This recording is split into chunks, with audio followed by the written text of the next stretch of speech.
Hello दोस्तों, नमस्कार। एक बार फिर से मेरे YouTube चैनल पर आपका स्वागत है। आशा करता हूं कि आप सब लोग बढ़िया होंगे। तो आज की क्लास में हम क्या पढ़ने वाले हैं? आज की क्लास में हम देखेंगे केंद्र सरकार की नीतियां, यानी जो सेंट्रल गवर्नमेंट है उसके हम फंड के बारे में देखने वाले हैं। तो केंद्र सरकार की जो नीतियां है वो 3 प्रकार की होती है।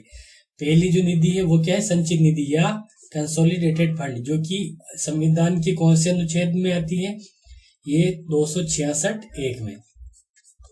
दूसरी जो निधि है वो है लोक लेखा निधि, पब्लिक अकाउंट फंड, ये अनुच्छेद 266(2) में। और तीसरी जो निधि है वो आकस्मिक निधि यानी कंटिजेंसी फंड, यानी ये आर्टिकल 267(1) में आती है। तो देखिए, ये जो इस टॉपिक है, ये जो है नीतियां, इनसे संबंधित जो क्वेश्चन बनता है वो मेन क्वेश्चन यहीं से बनता है। जो सबसे इंपॉर्टेंट क्वेश्चन है वो यहीं से बनता है कि जो कौन सी निधि कौन से आर्टिकल में। तो संचित निधि यानी कंसोलिडेटेड फंड, वो अनुच्छेद 266(1) में। पब्लिक अकाउंट फंड यानी लोक लेखा निधि, ये 266(2) में। तीसरी है आकस्मिक निधि यानी कंटिजेंसी फंड, ये 267(1) में आती है। अब आगे देखते हैं। पहली हमारी निधि क्या है? संचित निधि। पहली निधि क्या है? संचित निधि यानी कंसोलिडेटेड फंड। तो देखिए, संचित निधि में अनुच्छेद कौन सा है? 266(1) में। और इसके अनुसार सरकार को मिलने वाले सभी राजस्व, संविधान के अनुच्छेद 266(1) के अनुसार सरकार को मिलने वाले सभी राजस्व, जैसे सीमा शुल्क, उत्पाद शुल्क, आयकर, संपदा शुल्क, अन्य कर एवं शुल्क और सरकार द्वारा किए गए ऋणों की वसूली से जो धन प्राप्त होता है। तो देखिए, ये जो स्रोत है, इन सभी स्रोतों से जो भी आय होती है वो किस में आती है? वो आती है संचित निधि। यानी देखिए, जो सभी सरकार को जो मिलने वाले सभी राजस्व, वो किसके भाग है? वो संचित निधि के भाग है। किस निधि के भाग है? संचित निधि के भाग। जो करों से जो आय होती है या जो भी शुल्क प्राप्त होता है, तो इन सभी स्रोतों से जो भी आय प्राप्त होती है वो संचित निधि का भाग है। अब देखिए, संचित निधि में जो भी राशि होती है उसको खर्च करने के लिए जो संसद होती है, इसकी अनुमति आवश्यक है। संसद की अनुमति आवश्यक, ये ध्यान रखना, ये इंपॉर्टेंट पॉइंट है कि जो संसद की स्वीकृति के पश्चात सरकार अपने सभी खर्चों का वहन इसी निधि से करती है। सरकार अपने सभी खर्चों का वहन संचित निधि से करती है और वो इसके लिए संसद की अनुमति आवश्यक है। ये ध्यान रखना कि संचित निधि वो अनुच्छेद 266(1) में आती है। संचित निधि में सरकार के सभी स्रोतों से जो राजस्व प्राप्त होता है, सभी स्रोतों से जो राजस्व प्राप्त होता है, जैसे कर राजस्व, ये सभी शुल्क वगैरह, ये सभी इसी में आते हैं। और तीसरा क्या है कि इस निधि से जो भी इस निधि में जो भी धन होता है उसको खर्च करने के लिए संसद की अनुमति आवश्यक है। संसद की अनुमति आवश्यक है। दूसरी निधि है आकस्मिक निधि यानी कंटिजेंसी फंड। ये तो था कंसोलिडेटेड फंड, यह है कंटिजेंसी फंड, जो कि अनुच्छेद 267 में है। अनुच्छेद 267 के अनुसार संसद एक निधि स्थापित करने की शक्ति दी गई है। इस निधि को भारत सरकार की आकस्मिक निधि कहते हैं। आकस्मिक निधि कहते हैं। यह एक ऐसी निधि है इसमें संसद द्वारा पारित कानूनों द्वारा समय समय पर धन जमा किया जाता है। यह निधि राष्ट्रपति के नियंत्रण में होती है। देश के आकस्मिक जरूरतों को पूरा करने के लिए राष्ट्रपति द्वारा इस निधि से सरकार धन उपलब्ध कराया जा सकता है।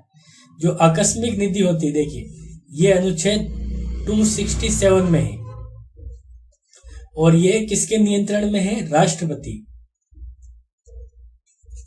और ये सरकार के आकस्मिक खर्चों के लिए।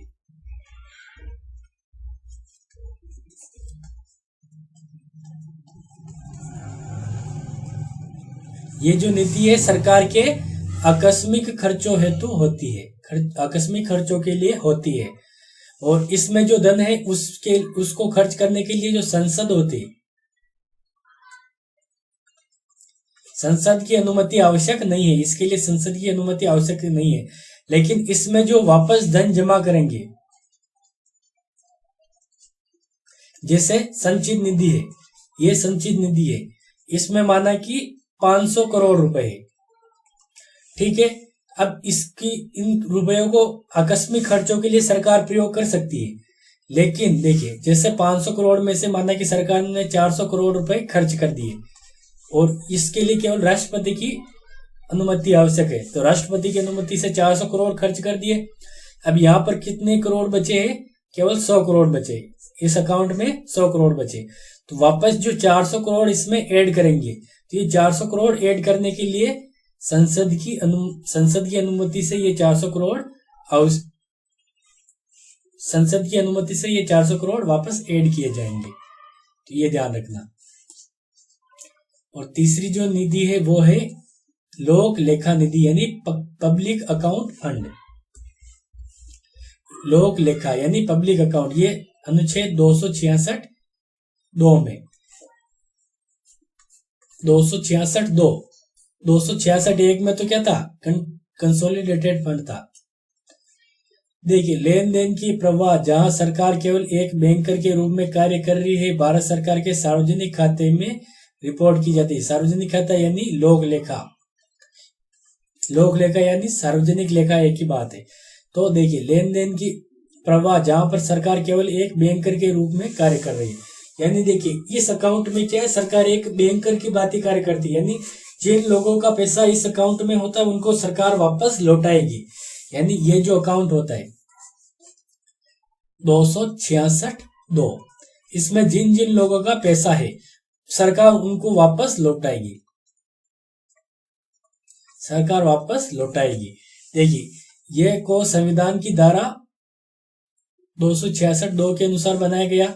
यह लेन देन के प्रवाह को ध्यान में रखता है, जहां सरकार केवल एक बैंकर के रूप में कार्य करती है। यह छोटे डिपॉजिट, प्रोविडेंट फंड, छोटे डिपॉजिट, देखिए छोटे डिपॉजिट, प्रोविडेंट फंड कई अन्य स्थितियों पर लागू होता है। सरकार इन पैसों की मालिक नहीं होती, सरकार इनकी मालिक नहीं होता है, किसी न किसी बिंदु पर उन्हें उनके सही मालिकों तक लौटाया जाता है वापस। फंड की संरचना के कारण इससे किए गए व्यय के लिए संसदीय प्राधिकरण की आवश्यकता नहीं है। इसमें माना कि सरकार इनमें से पैसा खर्च भी कर देती है, तो उसके लिए संसदीय प्राधिकरण की आवश्यकता नहीं, सरकार को वापस पैसा रखना पड़ेगा उसमें। तो ये थी सरकार के तीनों फंड। आशा करता हूं कि ये क्लास आपको अच्छी लगी होगी।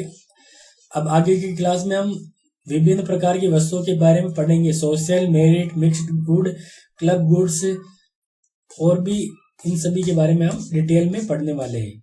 तो आगे की क्लास का वेट कीजिए। आज की क्लास में इतना ही, मिलते हैं अगली क्लास में। धन्यवाद।